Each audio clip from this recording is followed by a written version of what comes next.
Have you ever fallen hard for someone who keeps pulling away, and no matter what you do, you can't stop thinking about them? Or maybe you're living out the opposite experience. You meet someone kind, who's emotionally available for a change, who genuinely shows interest in you, and suddenly you feel the urge to bolt. All you want to do is get away from them. If these scenarios keep repeating in your life, it's not just in your head. You really are living out the same patterns over and over. And no, we're not talking about a personality mismatch or a personality flaw. We're talking about a basic attachment style incompatibility. And for most of us, our way of forming attachments to other people goes back all the way to our childhoods. Hi, I'm Madalena, and this is You Reclaimed. Here we talk about the hidden ways that childhood trauma, anxiety, emotional dysregulation shape our lives so that we can take back control and live on our own terms. Wait, did you subscribe yet? I have a lot more to share and I'd love to have you here for it. It really helps my channel grow and I appreciate it so much. Today I want to talk about how complex trauma messes with your attachment style and what you can actually do about it. So what even is an attachment style? It's the unconscious way that you connect with other people. How much closeness feels safe, how much distance feels threatening, whether being in a relationship is calming to you or whether it makes you feel tense or uncertain the closer and more emotionally involved you get with another person. And I know the term attachment style gets tossed around a lot, and most of the time it's used in a very simplified way, like, oh, she's anxious, or he's an avoidant, as if we all fall neatly into a little box. But people are complex and nuanced, and so are relationship dynamics. Most of us don't just have traits of one attachment style. We usually lean towards one type, sure, but we also carry little pieces of the others, depending on what exactly gets triggered in us and by whom. Because not every person we get close to will bring out the same parts of us. So then we can say that attachment style is a relational dynamic. It's the way we relate to other people. And because of that, our attachment style can change and fluctuate. In particular, it can change how much and how forcefully it expresses itself depending on the connection. So even if we tend to be an anxious partner for the most part, we can also have avoidant tendencies.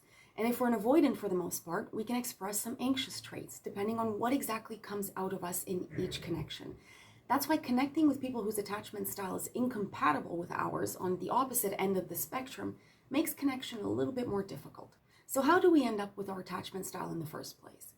Our attachment style is shaped in our childhood, and if you grew up in emotional chaos and unpredictability, or in a home where love came with stress and tension, you probably didn't develop a secure attachment. Instead, you learned to connect in ways that protected you somewhat, that buffered you, that put a little bit of a bubble around you, ways that helped you feel a little bit safer back then, even if these ways of bonding in your adult relationships are not exactly working very well now.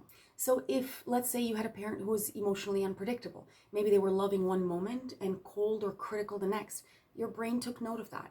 Maybe growing up one minute you were being hugged and the next you were being shamed or you were being ignored or punished for something small. And as a child, you didn't understand why this was happening. It simply was the way things were. But now, without realizing it, you scan people's moods. You're like a human mood barometer because you have to keep the peace. You manage yourself carefully to make sure that you're not setting off other people's reactions. And all this because you're still trying to control how and whether other people love you, whether the love is going to stick around or withdraw or disappear at any moment, because that's what you were used to. Because growing up, your brain linked love with a certain level of stress, or with a little bit of fear, or with having to be hypervigilant and keep track of the moods of your parents or caregivers. Because if you never really knew what to expect, if some days felt warm and affectionate, and other days felt unpredictable and confusing, then love didn't feel consistent, and that doesn't make love feel safe. Actually, it makes love feel like something you have to work for, or you have to brace yourself against, or to maybe manage in some way. Because you believe that being close to other people always has to come with some kind of cost. And your nervous system, it took all of that information in and it turned it into your blueprint for love. Not just for what love looks like, but what it feels like in your body. So now as an adult, that old pattern shows up in all of your human connections. Even when you don't realize it's happening, your body still braces. You don't just crave love, you anticipate the pain or discomfort that you know will come with it. The cold shoulder, the guilt trip, the silence, the sudden withdrawal. And if that's what your love blueprint looks like, then that's what you're comfortable with. Whether this brings you good or bad results in your love life, that's secondary.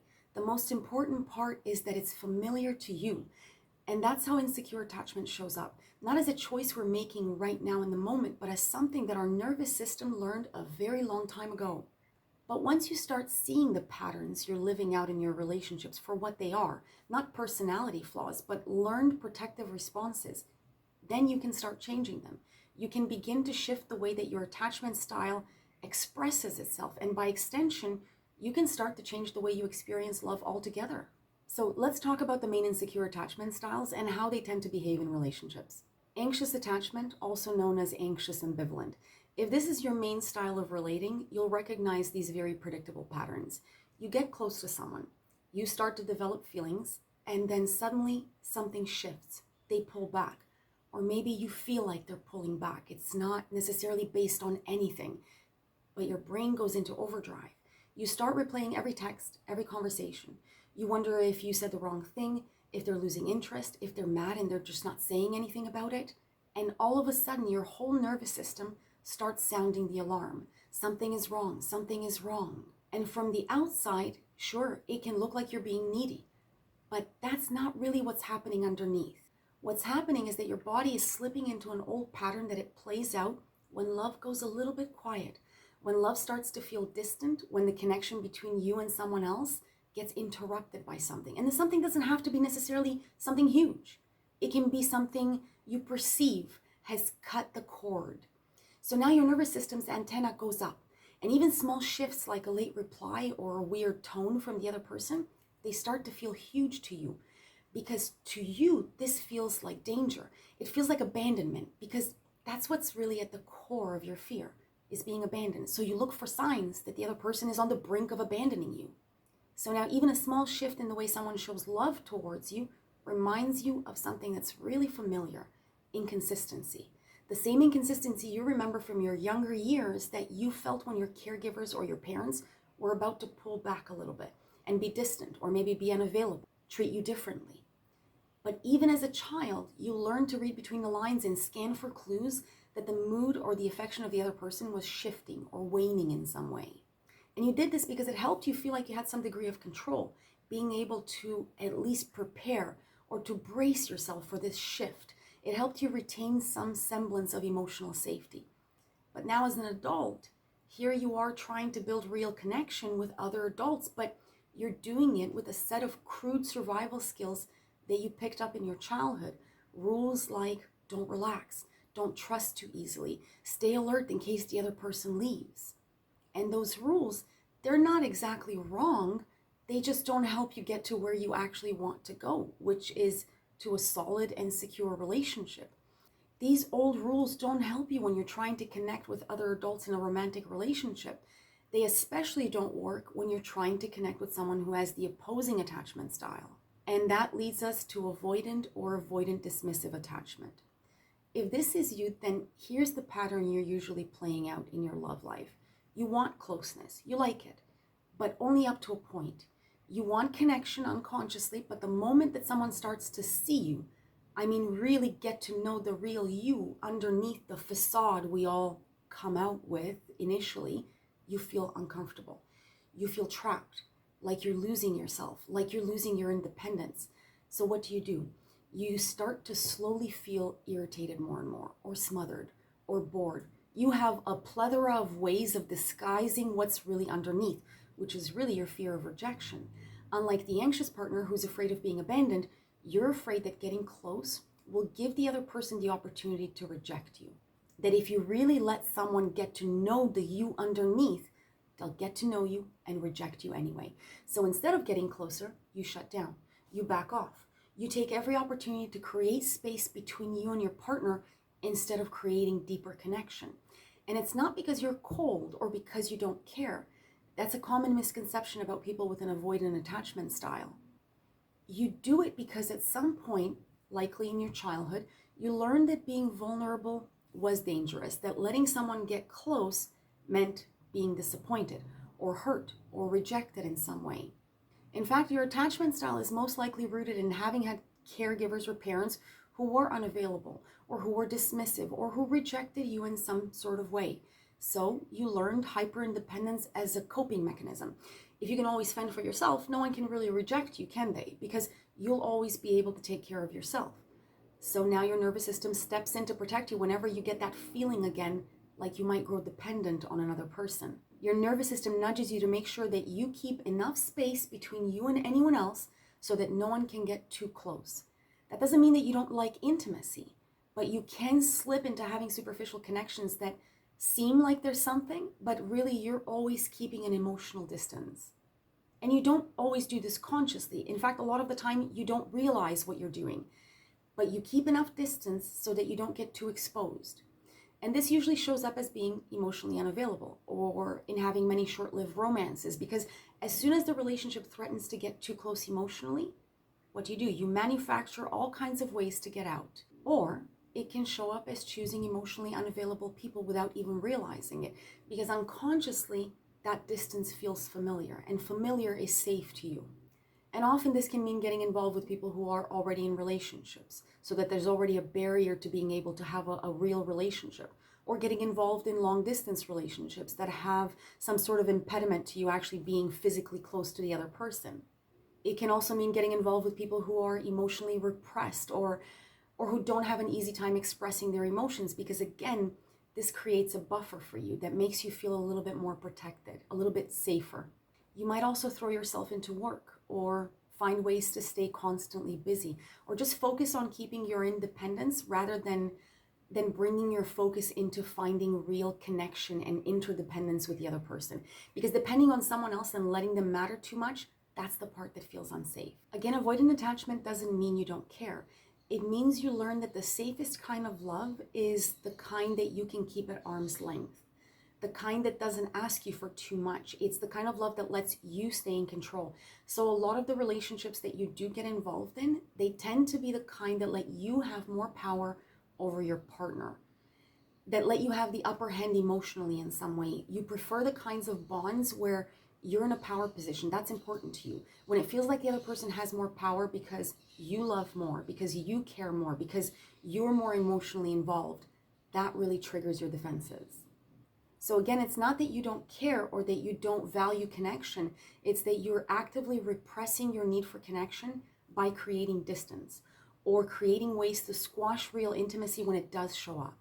The truth is that both the avoidant and anxious partners have a need to control the relationship to protect themselves. The anxious controls by clinging so that they can't be abandoned.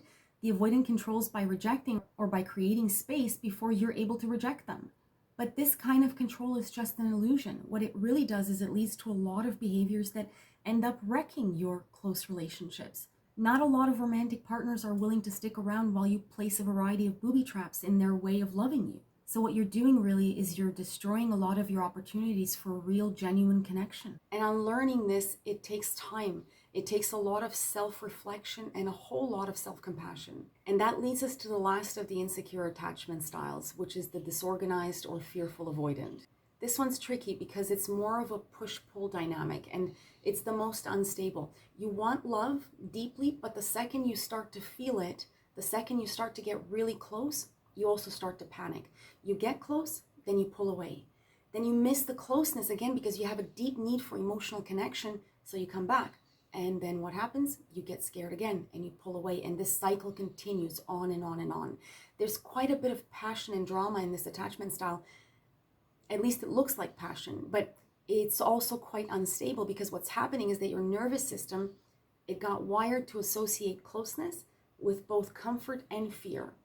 And usually this happens because the same people who were supposed to protect you and love you were the same people who also hurt you in some way. This attachment style is much more likely to have come from parents or caregivers who were also the source of some kind of emotional abuse or trauma. So that your attachment style is really as close to chaos as it gets. This one is a little bit tricky. So love for you doesn't feel like a safe place to land. It feels like something you deeply want and also need to keep your distance from. What this looks like in action is a deep, deep need for emotional intimacy and emotional bonding. And then as soon as you get there, you back away as violently as you worked to get there in the first place. And it's that inner conflict that is absolutely exhausting, not just for you, but for your partners, for anyone you try to connect to.